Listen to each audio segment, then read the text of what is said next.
going quiet and stuff, like, don't say nothing, but like, once I start voicing my opinion, That's right. I think everybody can tell you, like, when I voice my opinion, I'm voicing it, I'm coming strong, That's right. I'm not backing down, so like, I feel like you gotta have a game plan, like, don't just go in there loud, letting that like stereotype, like, oh, well, he's black, he's gonna be loud and rowdy and stuff, don't go in there like that, you know, you gotta show them that you can be educated, like, you can one up them, because that's what a lot of people think in business, whatever, because you are from a certain background that you can't, you know, you can't be successful, but if you go in there with a game plan, you know how to carry yourself, you come in there with your suit on, you let them think you don't know anything, and then when the time's right, you implement your move and you break it, like, you know. But you know what? Now, to me, I consider that, from my background, I would call that case. My thing is, you know, because if you're gonna, you know, it's like you said, man, if, you know, you come and play ball. Make no mistake about it. While these guys are out here smiling, shaking hands, they trying to kill. Make no mistake that when these men suit up and they tighten that tie up, they didn't come to lose contracts. They didn't come to lose out on deals. They came to play. So for me, you know, I say, and I think that my presence is enough. So when I'm there and I'm on the panel at City Hall and I'm with all the, you know, local leaders and they say, why is, you know, you have to ask yourself, well, how is he there? Right. I shouldn't have to get loud and explain myself. I'm there. And then if that causes you to have to ask some questions, then hey, mission accomplished. You know, so sometimes we have to understand that our presence is enough. But it's not enough for our presence to be hidden in the shadow, back in the corner of a neighborhood somewhere where nothing's happening. Get on a platform somewhere, and you don't have to fuss or be boisterous. Just be. You know, so that's really good. That's me. I just want to say that sometimes also too, we gotta deal the leaders and show you, not necessarily that we want to take you out of character, but express who you are on both ways. Like, That's right. you gotta have book sense and street sense in order to survive in this world nowadays. And if you go out there, I mean, I can be savvy all day, but if I don't know the world and what I feed, then it's gonna be a misdirection on both ends. And I think that's what's going on now with stereotypes. We categorize people so much, to whereas we look at somebody and automatically put you in a category, and I don't think that's right, because I don't look at people based off where they come from, you know, or what their struggle is, because you don't know where they come from and what their real struggle is and what their intent is. We got to learn to build each other and build off what we see in each other, as opposed to trying to change somebody, because I can't change you and I can't change you. I can just build off what you already have. And I think a lack of leadership is going on. Too much television and radio has changed the mindset to whereas we feel like we gotta live off what TV states that we should live, and we got to change that mindset in the generation that's coming, and even in the older generation. I mean, we just got to change that philosophy that we gotta have a piece of paper to make something happen. I gotta be educated to make this happen. We're all gifted in different areas, and that's what makes each one of us strong individuals, because our natural gifts. And if we explore on what we already have, it's going to excel, and people are going to be like, wow, where'd you come from? You know what I'm saying? That's right. But you still have to, I mean, civilization now, you got to adjust to what they perceive you as. And that's the hard part, is I'm trying to be what somebody wants me to be as opposed to who I am. That's we're gonna touch on that. Go ahead. What you said about the TV, if you look at every reality show with black people, regardless, like even the shows with the doctors and stuff, they still have them acting rowdy and fighting and stuff like that. So and because of that, that's where the stereotypes are coming from. That's showing people that even sophisticated black people can't act properly. That's only a small group, you know. Right. So that has to do something with TV, like the censoring, because there's no reason for you to be a doctor, have your MD degree, and just be on TV fighting and throwing drinks and acting fool. Anybody ever heard the phrase, don't make me get black on you? I get black on you real quick. Anybody ever heard that phrase? I'm sorry, I don't think people with money should be mad at all. I said, I'll get black in a minute now. Yeah. Can I touch on something that's Please. one thing that I think I've had to explore too is thinking about all of our identities, and I think I mentioned this yesterday on the panel too, and I think sometimes as a young woman, being, and not as young as maybe some people might think, but when you get at a certain level and you have a certain title, people will look at you and say, well, but you look young, therefore you do not know. Right. Or oh, you're a woman, so that means you can be aggressive to a point. That's right. But if you get too aggressive, then you're something else. That's right. And so I think we all have different aspects of our identity, and then you get to a point where boxes are good, Woo. and guys you get go it. against. Really? So as you guys were talking about how do you do that, I was thinking, we all have different ideas of what it means to be a feminist. But what you're talking about is sitting there, listening and getting to know the culture and making change slowly. That's liberal feminism right there. Liberal feminism, listening to your culture and inspiring change from within. Versus radical, which could be, we're going to burn our bras, which can still make change. I'm not saying that it doesn't, but realizing that we all put labels on what that word feminism means, or what it means to be black or white or straight or gay, whatever those different diversity pieces are, we put them in labels, and then we say, well, that's just what you are, to be it. So it's interesting to think about who's at the table, whose voices we elevate, how does it work? How it works, that's right. And you have to be that agent for social change. I want to switch gears because we haven't really gotten to education just yet. And she kind of touched on education, so I feel like that was a good segue. And what she said is very true. Actually, a lot of you guys might know this. I'm actually a student at ECU as well. I never put that out. Nobody really sees me that way. But I'm also a student here as well. But I went late. Because what she said really applies to me. When I finally found my own personal value, in these questions I had in me that I wanted to pursue, and I was willing to bet my life on it, then I started to develop my gifts and my thought patterns and processes. And then I found, of course, sought the opportunity to expand on that through school and trainings and looking at the different studies. Really wanting to, because I believe that affecting change.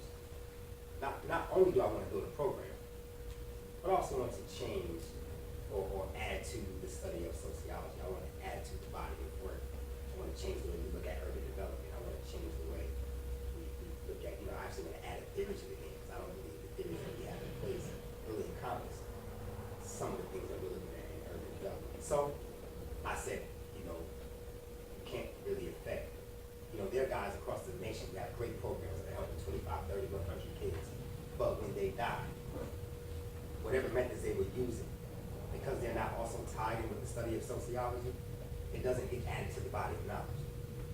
So when that program dies, or no one is able to take what they taught in that program and teach it inside the classrooms where minds are being built. So whatever these great methods that are being used in maybe some of the toughest cities in DC and Florida and wherever, because our culture is still so separate from the education and scholarly culture, our methods aren't even being added, so they aren't even being taught. So kids are still coming out of schools who can't touch what's happening in these streets. You know what I mean? So I actually want my life's work to be tied in with the universities and that body of knowledge. So but various education tracks. We talk about crossing the tracks, and I chose that title because I want to introduce the concept of education tracks. I'm sure you guys are probably familiar with this, but an interesting statistic in Greenville is that a school like Rose High boasts the highest SAT scores, but low competency scores. How's that possible? What are the competency scores? They measure everyone's competency or their proficiency in kind of the same thing SAT measures. But the SAT is an actual test. So how is that possible that a school can have high SAT scores but low competency scores? I think it's because the same students aren't taking those same courses. You know what I'm saying? What's your answer? For me, it's like we've been taught since we entered kindergarten how to standardize tests. Mm-hmm. So that's basically the SAT is standardized aptitude test. That's a standardized test. That's just another test for us to pass. So it's the test, the SAT itself, that SAT test itself that's different from how we measure competency. Yeah. Okay, what's your answer? Because just going off of that, you can go to 4 years of high school. You can take the SAT. If much as you want to, but the first 2 times, that SAT determines college. Because you don't have to have a 4.0, 3.5. If you can have a 2.5 to a 3.0. If your SAT score is lower than a 1200 or the super score, and you can't go nowhere with that. And was there another hand as to why that may be, how that's even possible? Well, I mean, SAT scores, like, you can, that's a one test. That's one test that you're gonna take. Yeah, it's a big test, but it's one test. Competency, as I think, is measured over a course of time. Now, there's tons of instances where you can go home and not do your homework, not do well on tests, that's reflected in the competency score. But if you're naturally smart, then taking the SATs, not hard at all. And to prove that point, I had a kid in my class, named Daniel Sanchez. He took IB classes called International Blackboard class. Really smart people. The kid had a 1.0. Smart kid. Took the SAT, 2100. I didn't know you could get a 1.0. He was. So he didn't do the work. He didn't do anything. He didn't do anything. He didn't care. He took the SAT, had the highest SAT in our class. Okay, so now, because and no one has ever been willing or really willing to answer that question. So there is no direct answer. No one's gonna go up to those I asked. And to be honest, I don't want to discredit our school system and our teachers. They have a huge issue because they are left. Society kind of leaves them to educate our children the same way we think that police can enforce our community laws. So we won't educate our children. We won't raise our families and our friends to say, hey, that's not cool. Don't do that. We wait for the police to come in. So we're leaving a huge task on our community resource providers. But we can all speculate. But I'm willing to bet that all of this is true. But the idea that we can't get away from is that these two concepts are separate. So that means that there are children who are going through schools on tracks, and all of the tracks aren't education. Now let's add another layer of complication to this. If you're not on an education track, I don't think we also asked this question. If you're not on an education track, what track are you on? Because our society has yet to develop another kind of track. There isn't one. I never hear people talk about that. They say education is always an option. It's a good tool. The people who go, they make higher money. The people who don't, whatever. But as far as social products that we have all invented as a growing society to say, we invented the concept of law enforcement because we felt like it served us good. We came up with the concept in schools, and it's been a growing concept.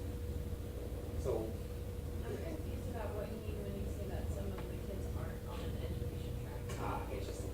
Every kid, they have a thing called like college bound. They have a thing called college tracks. And see, okay, why would you have to invent a college track in high school? High school is college track. The fact that you have to invent a college track within a high school, you're automatically saying that every kid isn't on this track. So these are kids who maybe haven't raised their hands and say, I want to go to school. Their parents maybe haven't been involved to say, I want my kid to go to college.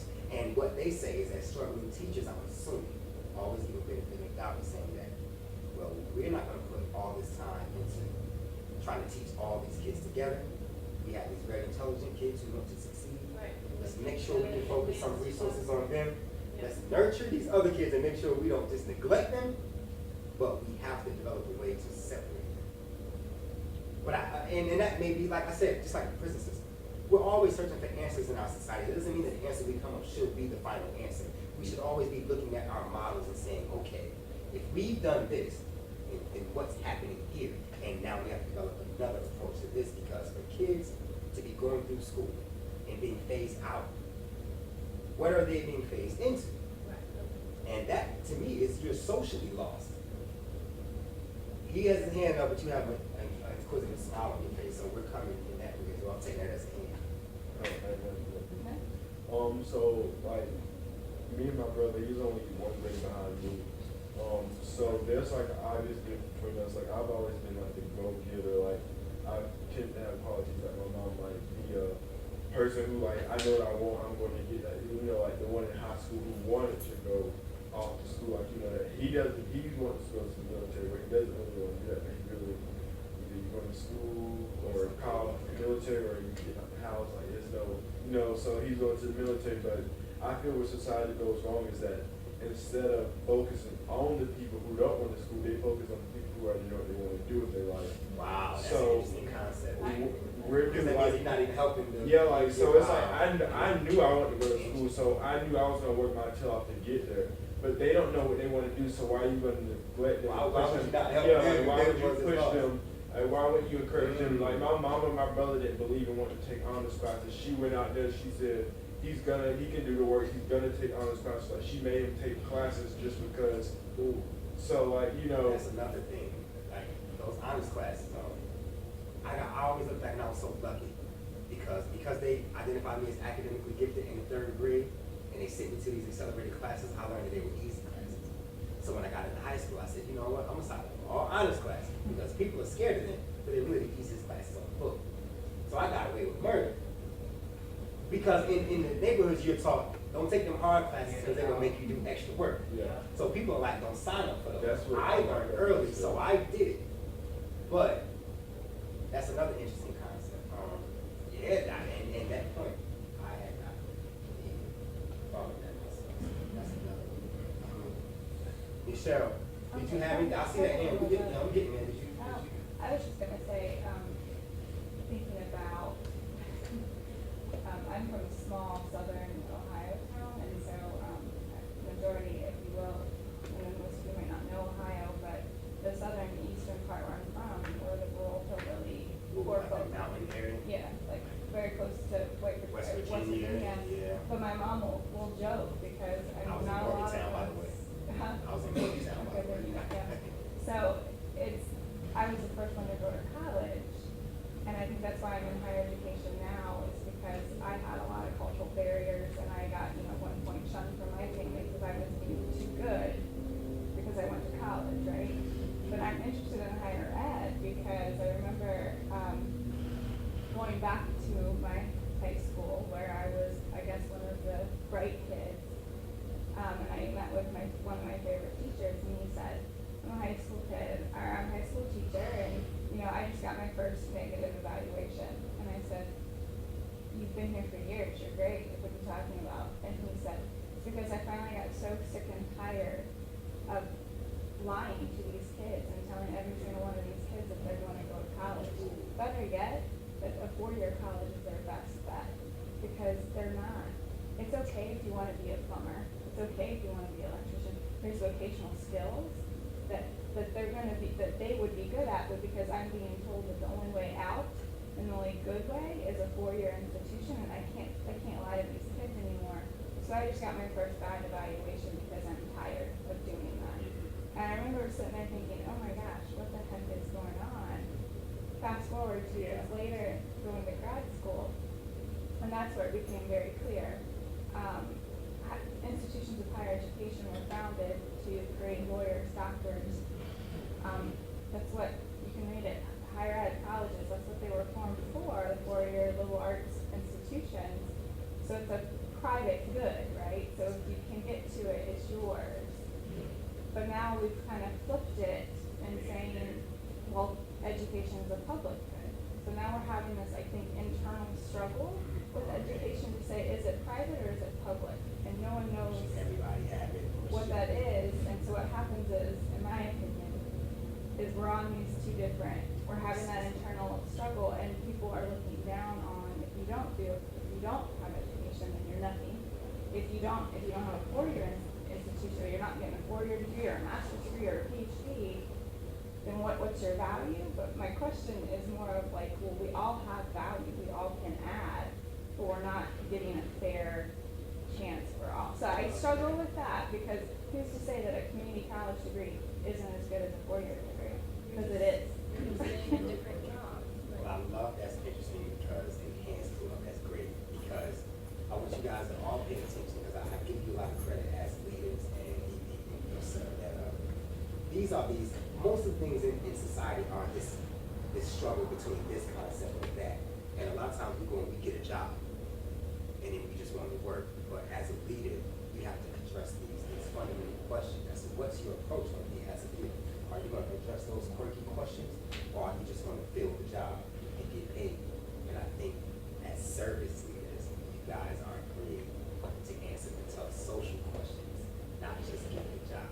But if I see you 5 years from now, you're just working, I won't look down.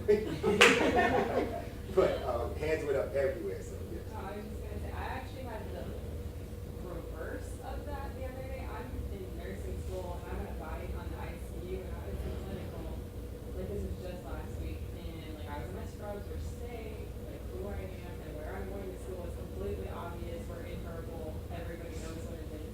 So I'm on the floor just doing my thing, and this nurse, she, like you can get an ADN, which is an associate's degree in nursing.